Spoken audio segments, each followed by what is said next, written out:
Hey everyone, confession time. I used to wear really tight clothes in high school. I wasn't a figure skater or a skydiver or any other profession that wore skinny clothes. I wore really skinny jeans and t-shirts because I was an emo kid. Don't take this the wrong way, but I think that place turned you into an emo. Believe it or not, I was way too obsessed with an early 2000s subgenre of indie rock in which dudes slightly older than me sang about personal despair and all types of, relational sadness. So basically, like if my favorite philosopher, Soren Kierkegaard, did music instead of books. Now this meant that I was occasionally bullied by dudes that played football and went to Nickelback concerts. Also, those weren't just random references. I was legitimately bullied by a football player who once came to school the next day wearing a Nickelback shirt because he went to a Nickelback concert. I hope he's really happy now.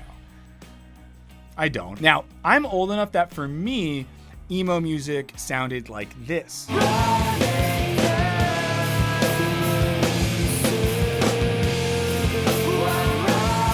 But even as I grew a little less mopey, the genre kept evolving.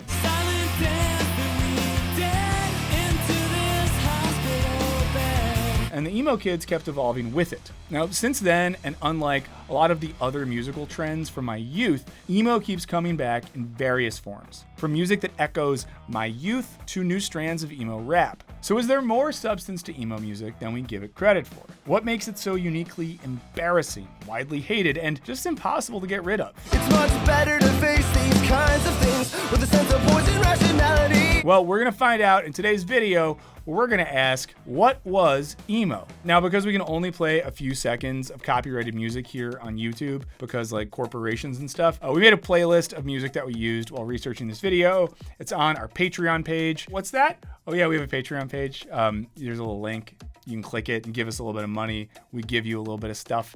And you get fun things like videos without ads, and you get them early, and you get playlist, and it supports us and helps us maybe eventually not have to do the types of ads that you hate. Also, slightly more serious, quick trigger warning, because in this video, we do make mention of lyrics that reference suicide and suicidal ideation. So if that's something that you don't need today, just skip this one. We get it. Now, for tons of suburban millennials, it might feel like emo began when Jimmy Eat World took over the airwaves in 2001. It just takes some time, little girl, you're in a little out the ride. But as always, it's way more complicated. Now, the seeds of emo were planted by the angry and sometimes political punk rock movement that emerged around 1976 to, as scholar Judith May Fatala puts it, respond to the institutionalization and dilution of rock and roll. Now, major labels quickly tried to cash in on this by signing bands like the Ramones and the Sex Pistols. But after just a few years, the mainstream moved on to hair metal, putting the alternative scene on ice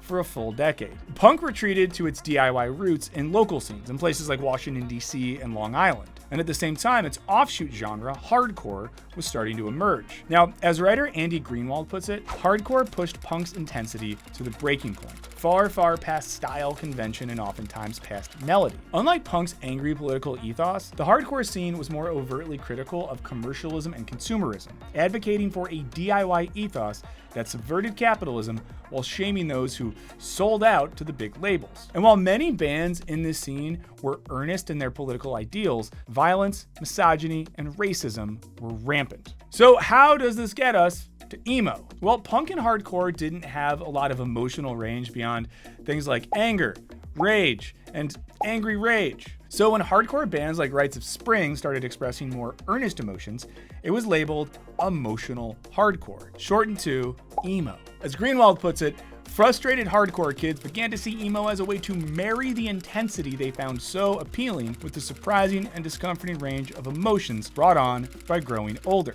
These kids weren't just angry, they were also sad and confused and alienated and also listened to the Smiths. Now, emo bands turned the steely gaze of hardcore inward. The ruthless critique of the world became a ruthless critique of oneself and one's feelings. Now, by the mid-90s, emo had matured into its slightly more gentle and polished indie-influenced second wave, as bands like Jawbreaker took over college radio stations. This was also, as Greenwald adds, the first music to so actively celebrate the self-conscious romanticism and high-stakes emotional desperation that constitutes the average teen experience. Guys, if you're a teenager right now and you're watching this video, I'm just gonna tell you this. It feels so intense and desperate and sad and all these sorts of things. But then you get a little bit older and you look back and you're like, oh, high school is stupid. Who cares? Emo bands like Sunny Day Real Estate and the Get Up Kids gained national followings, though they were still far from MTV darlings. More mainstream attempts at emo failed commercially, exemplified by Weezer's Pinkerton, an initial flop that would later become a holy text for millennial emo kids.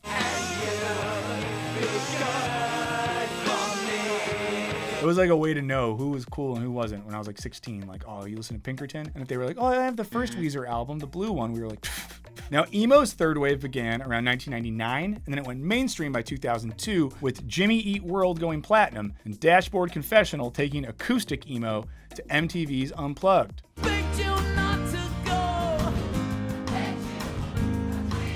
These kinds of bands added melody and catchy hooks and high production quality to classic emo and pop punk sounds, taking emo from VFW halls and college basements to mall food courts and your local branch of Hot Topic. Then came labels like Vagrant Records, which created a successful commercial blueprint for emo bands that parlayed regional fame into national stardom with the help of the burgeoning internet music ecosystem, which for me in high school meant you could start downloading music before you went to bed at night if your parents let the computer stay on, and maybe in the morning you'd have 10 to 12 songs that you could then burn onto a CD and use a marker to write on the CD. But of course, to succeed in this world, you kind of had to sell out in the traditional sense. Sell out with me tonight. In 2003, Greenwald wrote that if emo means anything anymore, it stands to reason that it does so because it has become a sellable product, stray from that formula and offend an already sensitive group of consumers. For those sensitive consumers,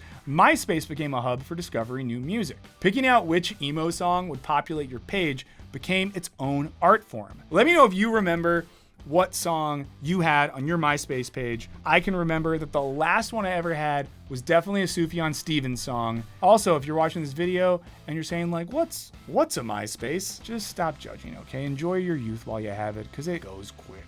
And bands like My Chemical Romance were actively using sites like Friendster and LiveJournal to connect with fans and disseminate their music. As the 2000s hummed along, the word emo morphed into a catch-all term for alternative music, ranging from the folksy tunes of Bright Eyes to metal-influenced Hawthorne Heights, and losing much of its initial meaning. Now, as my personal favorite, sad Midwestern emo, exemplified by the Get Up Kids and Braid, exploded into the mainstream success of bands like My Chemical Romance, Fall Out Boy, and Taking Back Sunday, there was more than an undercurrent of misogyny and resentment. Now, take these lyrics from Brand New. Back to the bar, get you out of the cold. My sober straight face, get you out of your clothes. These unsettling lyrics became even more troubling when you remember they're sung by Jessie Lacey, who multiple women would later accuse of sexual assault. Beyond the lyrics, misogyny permeated the male-dominated scene. And besides Paramore, it was rare to even see a female musician on stage. As music critic and author Jessica Hopper writes, I watch these girls at emo shows more than I ever do the band. I watch them sing along, see what parts they freak out over. I wonder if they are being thwarted by the fact that there is no presentation of girls as participants, but rather only as consumers, or if we reference the songs directly, the consumed. I wonder if this is where music will begin and end for them. Also, Jessica Hopper, fantastic writer, had a book come out recently. If you want to read really good writing about music, why not read her writing? Now, by 2012, this wave of emo too had largely faded. In the digital age, record labels were less willing to risk it on anything that wasn't a guaranteed pop hit. But since then, emo has never completely left the public consciousness, popping up in surprising places like the SoundCloud rap of Lil Peep or Lil Uzi Vert, who have employed emo's lyrical and aesthetic qualities like vulnerable lyrics about inner turmoil and rock-inspired beats. So what explains emo's mainstream longevity as compared to its cousins, punk and hardcore? Well, surprisingly, we can understand by exploring the DIY underground scene of late 18th century European poetry. No, I'm serious. Now, we now know this time period as the beginning of the Romantic movement. Emerging around the onslaught of the French Revolution, Romantic poets rejected the Enlightenment's neoclassical emphasis on rationality, progress, and modernity. Before this, nobody really cared about artists' emotions, only their formal achievements like balance, symmetry, and moral messaging. Poet William Wordsworth gave a big middle finger to this tradition in his 1798 Lyrical Ballads, which he wrote with Samuel Taylor Coleridge. Wordsworth believed artists should study nature rather than ancient Greek and Roman classics, arguing that all good poetry is the spontaneous overflow of powerful feelings. Subsequent romantics followed his lead, and the movement spread to the likes of Britain's Lord Byron and Mary Shelley, and Germany's Goethe and Wagner. But Romanticism boiled over in a real way in the aftermath of the French Revolution and its subsequent reign of terror. Romantics saw the institutionalized violence as proof the Enlightenment had failed, and they believed it was time for a sensibility that emphasized feelings over reason, nature over science. This sentiment only calcified as conservative political movements swept the continent. As writer Craig Schuften recounts, Romantics prioritized things like the desire to escape society, the strong identification with criminals and madmen, a tragic view of nature, ideal love, and an unhealthy obsession with death. Any of this sound familiar?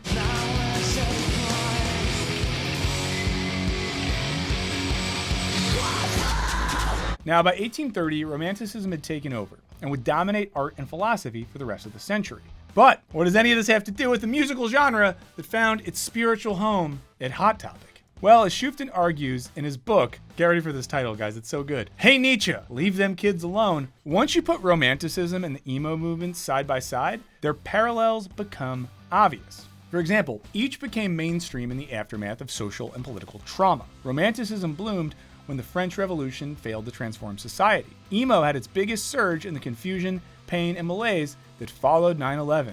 So I guess if you're a big emo fan, then you're thankful for 9/11, so good job. Sometimes the connection was quite literal. Gerard Way formed My Chemical Romance to deal with the trauma he felt after witnessing the attacks, which he recounts in his song Skylines and Turnstiles.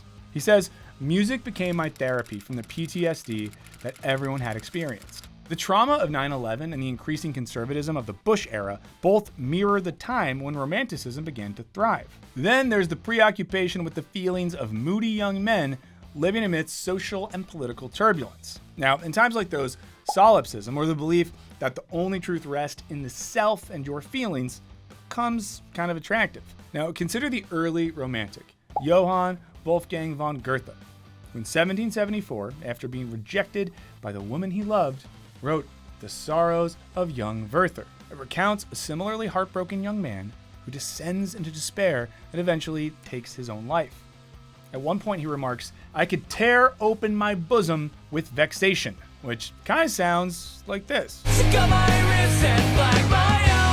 Despite this, total bummer of a plot, Werther became Germany's first literary bestseller and inspired a devoted following of gloomy youngsters who dressed and moped around like their favorite tragic hero. As Schuften puts it, Werther's emotionalism made him a hero, even a martyr. Ironically, like the emo bands, Goethe disliked being called a romantic. Obviously, emo music is equally beloved for its emotionality. As Schuften writes, emo fans have evolved a system of values in which powerful feelings automatically have moral superiority because they're seen as authentically human. What's more, it was mostly young men who were doing the expressing, discussing feelings like sadness and heartbreak, mostly caused by young women, which our society actively discourages them from divulging. And what feelings are more authentic than your own? Now, fans of both emo and romanticism loved it when artists wrote about their own suffering. As Schuften notes, before the Romantic movement, the idea of suffering, much less dying for your art, would have seemed absurd. Remember, art was all about technical mastery. But how we conceive of the artist and their art was largely revolutionized by Romantic poet Lord Byron, who embodied tortured artist charisma in his autobiographical work. His obsessive fans even began to imitate the limp caused by his club foot. Fun advice, if you're a fan of someone that, has a club foot, the best way to honor them isn't to fake a club foot and walk around town. Similarly, Gerard Way has spoken at length about his own struggles with anxiety, depression, and substance abuse, and how they all fueled and were fueled by his band's success. Now, the logical extent of suffering for your art is naturally not pretty, and we've lost way too many musicians to that associated suffering. Rock band Smashing Pumpkins singer Billy Corgan, who had some influence on emo groups like Sunny Day Real Estate, wrote about this in his song Bullet with Butterfly Wings, in which he lamented that it felt like he was killing himself by writing and performing his anguish for such an eager audience. Later, Gerard Way also expressed the sentiment in his song Blood, in which he sings, So give the blood, gallons of the stuff. Give them all that they can drink and it will never be enough. So both movements center the artist's own feelings. And what feeling is more romantic than love? While rarely the subject of loftier Enlightenment era poetry, the Romantic poets reveled in it. For them, Schuften writes, love is not a part of the normal fabric of social relations. It's something so powerful and irrational that society can barely accommodate it. Similarly, emo music focuses almost entirely on expressing and exaggerating the pains of youthful romantic love, rather than political issues like its punk predecessors. And of course, for emo kids and romantics alike, romantic love was ultimately doomed, with heroes only finding relief in death, which incidentally, both groups were also pretty obsessed with. And when passionate poets and passionate kids get talking about death, people freak out. Now, after the success of Goethe's novel, there were accusations that it was responsible for a wave of suicides. It's really hard here to try to separate correlation and causation, so we're not going to do that. But notably, Goethe himself was most disturbed by the death of a young woman who drowned herself with a copy of Werther in her pocket. Similarly, My Chemical Romance was accused by reputable UK tabloid, the Daily Mail, of fomenting a sinister cult of emo. Now, fans responded with protest because My Chemical Romance wasn't making them want to die, it was giving them something to live for. Now, what this shows is that no matter the era, teenagers over-emoting is a lightning rod for culture wars. Even when they weren't being accused of killing their fans, emos and romantics experienced parallel criticisms. Puccini's tragic romance, Madame Butterfly, now considered an innovative masterpiece, was initially greeted with laughter and boos for its sentimentality. A century later, Weezer's Rivers Cuomo wrote Pinkerton, a revolutionary concept album loosely based on Madame Butterfly. It too was roundly mocked at first for, you guessed it, being too sentimental. But ironically, it's the best thing he ever did. Western culture just can't miss the opportunity to roast a sad boy. So now that we've unwoven the two major strands of emo's DNA, punk and romanticism, we still got to address the question, why is emo so uniquely easy to pick on? And I would like to ask the football players from high school and the first year of college, why were soft, emo indie people named Michael so easy to pick on? We think it comes down to two major distinctions it has from its forebears. As academic E.K. Traeger notes, both emo and romanticism express a hostility towards present reality, often conveyed through nostalgia for happier times. However, Traeger argues, romanticism still had deliberate political undertones because it was re-institutionalist.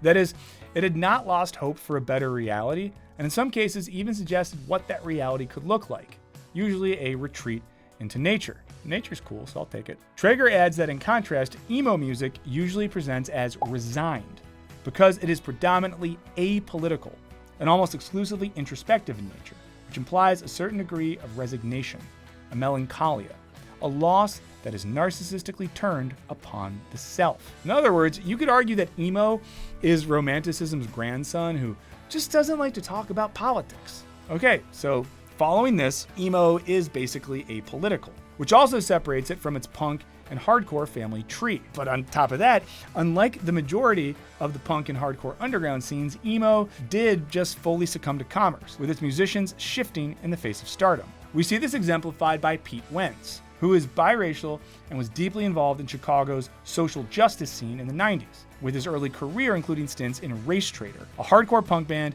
that played anti-racist, anti-imperialist songs for basement shows. After forming Fall Out Boy, Wentz's music would arguably become apolitical, as mainstream and palatable as anything else you'd hear on the radio.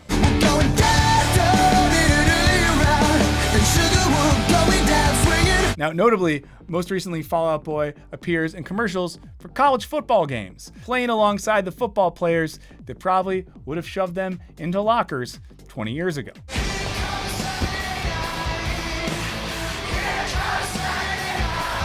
So what's left when you remove the politics of romanticism and the independence of punk and hardcore? Well, arguably a very commercialized despair, mostly catering to other white men. Being an emotionally indulgent sellout isn't exactly a ticket to popularity, right? Still, we think there's one more layer of complexity.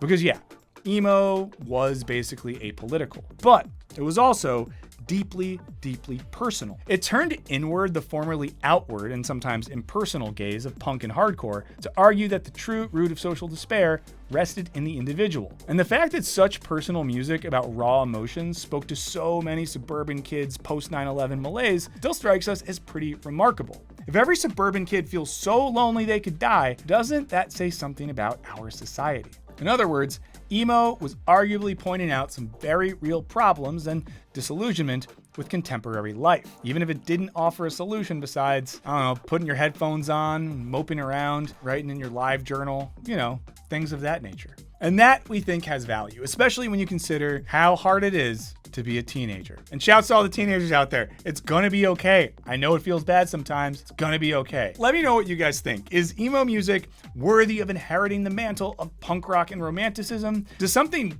inherently bad happen to art when you eliminate the politics and just insert commerce? Or is emo just given an unfair rap? Let us know what you think. Let us know as well if talking about the relationship of music and culture is interesting. We haven't done it a lot. It's a little hard to do because YouTube won't let us play that many musical clips, but we'd love to talk about this if you would. So let us know in the comments if you want more and if you have ideas. Thank you in general for just being here. It really does help us a lot that you watch these videos, that you share, that you engage. It helps us, it helps the algorithm. I don't know, it helps God in some way, shape, or form, depending on your theology. And speaking of theology, thank you so much to our blessed patrons. Your support means so much, probably more so than you even know. If you're interested in joining our Patreon, there's a link in the description. You give us just a little bit of money, and we give you videos early with no ads, some extra content. You get on our Discord server. If you pay enough money, you get my home address and social security number, so check that out. But in the meantime, I don't know, go listen to some old emo music if you haven't already, and then let us know what you liked and what you found embarrassing to listen to. We'll see you next time.